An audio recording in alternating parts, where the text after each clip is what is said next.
right, hey everybody, it is Tuesday, August 23rd. I think it's been about 10 days since I've been in touch with you guys. It seems like there's been at least 2 long weekends in there as well. So kind of touch base on where we've been in my training with the Distance Project group here from Fleet Feet, St. Louis. Last weekend we were in, I believe, was a 16-mile Saturday morning and then 2.5 hours on Sunday. 16 miles actually went really great for me that Saturday, and then all of a sudden I was wiped Saturday afternoon, Saturday night. I didn't sleep either. My legs were tired, body tired, but not tired enough where my mind wanted to stay awake all night. So I didn't really sleep well through Sunday night. So I didn't make it for last Sunday's group run. I kind of put it off and did it Monday morning on my own. I wish I would have done it with the group. I would have felt much better. I would probably kept my pace a little bit better. There was times I was getting a little too fast for myself when I was out by myself on Monday, which I'm trying not to do. Also been last week did the speed workout with the group last Tuesday night. Last week we were doing 2 2-mile intervals for our long distance group with that 90-second rest in between. We also had a 10-minute warm up, 10-minute cool down on each end. That was kind of interesting too, just kind of picking up the pace, running about 1 minute and 45 seconds faster than the pace we've been running at for our 50-mile group. So that felt good, just kind of open it up a little bit out there on the Katy Trail that night with the group and kind of and talk and see some friends that I've met in the group as well. This past weekend, we had another long weekend. Our training plan was set up so we ran 18 miles together in our group on Saturday morning, along with the other folks who run a half and full marathons, as well as some of the 5K and 10K people. And so they're with us a little bit in the beginning of that journey. Then on Sunday, we were scheduled for a 2-hour run for our Distance Project folks. I once again missed that workout because I had a pretty cool opportunity. A friend of mine was running a 100K race out in further east of St. Louis, about 2 hours east in Waynesville, Missouri. So he was running 100K. And so after running my 18 miles with the group on Saturday morning, came home, took a shower, grabbed a quick bite to eat, filled the car up with gas, hit the road, went out there, kind of hung out saw 2 of his loops through where we can kind of check in on him. And then on his final loop in the dark, that was able to kind of complete his 100K with him, the last 10 miles. And I tell you what, it was an honor to be asked to come out there and do that. Kind of cool to be part of that process and just to see how really when you get into long distance running, and I've noticed it just in some of my longer runs anyway, and I've been in this mindset even in marathons, is it's mind over matter, folks. Mind over matter. Your body can do a lot more things than your mind wants to do, or it thinks your body can do, because you're just tired.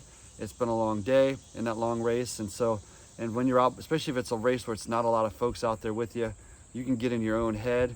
You can create conversations and some positive talk for a while, and then all of a sudden you hit a little lull, a slump, and you're struggling to get to the next 100 yards, and you're saying, all right, if I can just get to that tree, if I can just get to that next corner of that sidewalk, wherever it might be in that race. But it's always mind over matter. Your body can do a lot more than you think. So you just got to fight through it sometimes, and I know it can be tough. I've seen it for myself. I've seen it within others, and if you see somebody else out there struggling, give them that positive talk, encourage them along the way as well. So that was this past weekend. Today, actually, here being Tuesday morning, our group is supposed to meet tonight for our speed workout, but I just got my speed workout in this morning, doing a little bit of a warm-up, then 4 1-mile intervals, and then getting that cool down in there. Just chose to do mine this morning, not because of the heat or anything. The weather's actually been really nice here in St. Louis the last probably 2 weeks, not been super hot. But just with my kids going back to school, kind of just trying to change up my schedule a little bit, making sure I'm home this evening, available for them being that first week of school, and kind of make sure we get those routines set. So routines are not only important for us runners, but the family and the kids as well, as some of you know. So yeah, that's kind of what we've been doing over the last probably 10 days or so. This upcoming week, I will be traveling to Richmond, Virginia this upcoming weekend, and I'll be running there. So I once again will miss my group runs, but I'm going to try to get into my distance there on Saturday morning, as well as a 3.5-hour run there in Richmond on Sunday morning. I found a trail that did not exist, I don't think, from when I grew up there, called the Capital to Capital Trail. So it's supposed to extend from Richmond to Williamsburg. Now I won't be running that entire distance, but I'm going to use that trail to kind of check it out and kind of backing out both mornings and for my run and just see how it goes. So I'm looking forward to that, seeing some family and friends while I'm in Richmond as well, and getting those long runs in because I don't want to miss out on that and make sure I stay well on pace for my training plan. So that's where we are with things. Nutrition's been going well. Hydration, I'm starting to discover the bladder that in my pack that I'm wearing for my long runs. It's when it's been really warm these days, I'm sucking it dry at about 16 to 18 miles. It's kind of its cap for me. So I'm trying to think about how I'm going to make sure when I'm in that 50-mile race, I bought myself a second bladder that I can switch out hopefully at the halfway point.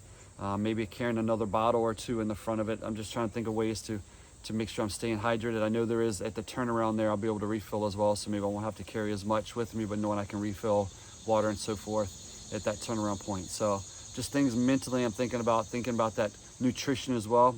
Last week I actually played with a little nutrition on one of my longer runs here at home. I took a tortilla, put a little bit of peanut butter in it, some strawberry jelly, rolled it up nice and tight, threw it in a Ziploc bag, threw it in the front of my vest.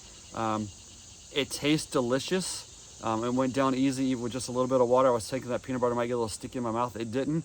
The only learning curve was making sure that I maybe fold that tortilla a little differently. It's because of the way it's sitting in, I didn't really tuck the ends of it. So all that jelly just kind of rolled out of the bottom of it. So I squirted it out of the bag, kind of like you might squirt like a goo pack or something. So, because I really wanted that strawberry jelly. So kind of a fun little thing that happened there too. So, well, folks, hopefully your running journey or fitness journey, whatever you're on right now, is going well as well. You've got those goals, hopefully you've set for yourself. You can reach those goals. Remember, it's mind over matter. Just between the ears, keep telling yourself you can do it even when things get tough. Fight through those moments when your head's telling you you can't do it anymore. Yes, you can. You can get there. You just got to power through and trust the process. We'll check you guys again. I'm going to check in again after I get back from my trip from Richmond, Virginia. All right. Thanks for watching.